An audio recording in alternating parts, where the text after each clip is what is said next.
Hello everyone, मैं doctor प्रगति गुप्ता और आज इस वीडियो में हम बात करने वाले हैं ओवेरियन कैंसर के बारे में। फीमेल्स में ओवेरियन कैंसर के पीछे छुपे हुए कारणों के बारे में कि ये क्यों हो जाता है, लक्षण क्या क्या पाए जाते हैं और कैसे हम कंफर्म कर सकते हैं कि किसी को ओवेरियन कैंसर हो गया है। तो सबसे पहले जानना समझना जरूरी है कि जब भी कैंसर बॉडी में डेवलप कर रहा है, किसी भी कंडीशन में, किसी भी ऑर्गन में डेवलप हो रहा है, तो आपकी बॉडी के जो सेल्स हैं उनके अंदर कोई ना कोई ऐसी म्यूटेशन क्रिएट हो जाती है जिसके कारण से वो कॉन्टिन्यूसली मल्टीप्लाई करते ही रहते हैं और कभी ना कभी आगे चलकर ट्यूमर या ग्रोथ फॉर्मेशन कर देते हैं। तो अगर फीमेल्स में कोई ओवरी के ऊपर सिस्ट हमें नज़र आ रही हैं, बहुत लंबे टाइम से है, तो इसे इग्नोर नहीं करना है। आपको अपने डॉक्टर से ज़रूर मिलना है और इसके बारे में जानकारी ज़रूर लेनी है कि ये सिस्ट बिनाइन है, मतलब अभी कैंसरस नहीं है या आगे चलकर कैंसर में कन्वर्ट तो नहीं हो सकती। क्योंकि कोई भी ग्रोथ अगर बॉडी में लंबा टाइम तक रहती है तो आगे चलकर चांसेस होते हैं उसके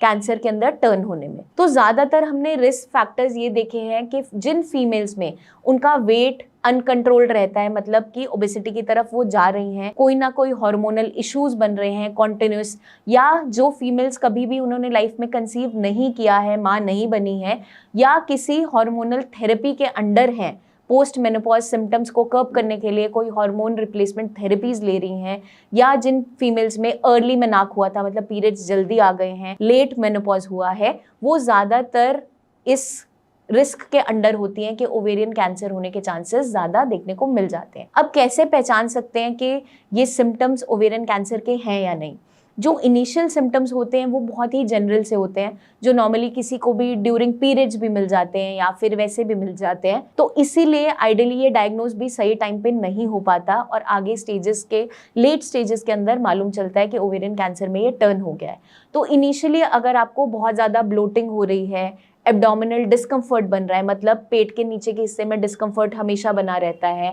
बहुत क्रैम्पिंग सा पेन बना रहता है, या फिर बार बार यूरिनेशन का अर्ज होता है, मतलब बार बार आपको लगता है कि वॉशरूम जाना पड़ेगा लेकिन खुल के आपको यूरिन पास नहीं होता, तो ये सिम्टम्स कुछ ऐसे होते हैं जो जनरल सिम्टम मान के हम इन्हें इग्नोर कर देते हैं, बट आपको इग्नोर नहीं करना है। अगर आपको इंटरकोर्स के दौरान बहुत ज़्यादा पेन हो रहा है, डिस्कम्फर्ट हो रहा है, या फिर पीरियड्स के अलावा, मतलब आपकी जो डेट है पीरियड्स की उसके अलावा थ्रू आउट द मंथ आपको थोड़ी थोड़ी ब्लीडिंग हो रही है, क्लॉट्स आ रहे हैं, या मेनोपॉज हो चुका है, महीना बंद हो चुका है, पीरियड्स बंद हो चुके हैं, उसके बाद भी आपको हल्की हल्की स्पॉटिंग हो रही है या पीरियड्स जैसा कुछ हो रहा है, तो उसको आपको इग्नोर बिल्कुल नहीं करना है। ये जो सिम्टम्स होते हैं ये कहीं ना कुछ आपकी बॉडी में ऐसा चल रहा है, कोई प्रॉब्लम चल रही है, हार्मोनल इश्यूज चल रहे हैं, उसको भी इंडिकेट करते हैं। तो आपको अपने डॉक्टर से टाइमली मिलना है और चीज़ों को असेस करना बहुत इंपॉर्टेंट होता आता है, क्योंकि अगर टाइम पे डायग्नोसिस हो जाता है तो डेफिनेटली कोई भी बीमारी, चाहे कैंसर ही क्यों ना हो,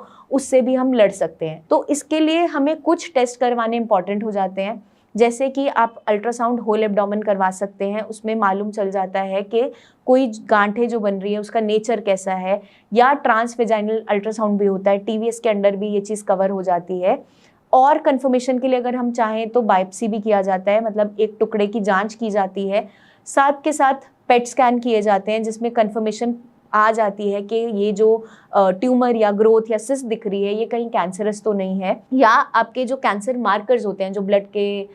हेल्प से लिए जाते हैं, जैसे आपका CA-125 है, जो अगर आपकी सिस्ट मल्टीपल बनी हुई है ओवरीज के ऊपर तो उस टाइम पे वो करवाया जाता है। क्योंकि आजकल हम कॉमनली देखते हैं कि PCOD बहुत कॉमन हो गया है फीमेल्स में, तो मल्टीपल सिस्ट हमारी जो ओवरीज पे है वो कभी ना कभी देखने को मिल ही जाती है। तो ये कब कैंसर में टर्न हो जाती है हमें भी मालूम नहीं चलता और ये अचानक से हो सकता है। इसलिए सतर्क होना, अवेयर रहना बहुत इंपॉर्टेंट है, क्योंकि अगर आपके ये छोटे छोटे सिम्टम्स जब आपको आ रहे हैं उस टाइम पे ही आप डॉक्टर से मिल लेते हैं तो डेफिनेटली आगे आने वाली बीमारी से आप बच सकते हैं। जल्दी हम आपसे फिर मिलेंगे, बहुत सी इन्फॉर्मेशन शेयर करते रहेंगे, बहुत सी आपको चीज़ों के बारे में गाइड करते रहेंगे। आपके कोई भी सवाल हैं ज़रूर पूछिए, कमेंट करके आप हमसे पूछ सकते हैं। नीचे दिए हुए नंबर्स पर टीम ऑफ डॉक्टर से कंसल्टेशन भी ले सकते हैं। जल्दी हम आपसे फिर मिलेंगे, तब तक के लिए अपना ध्यान रखिएगा एंड टेक केयर।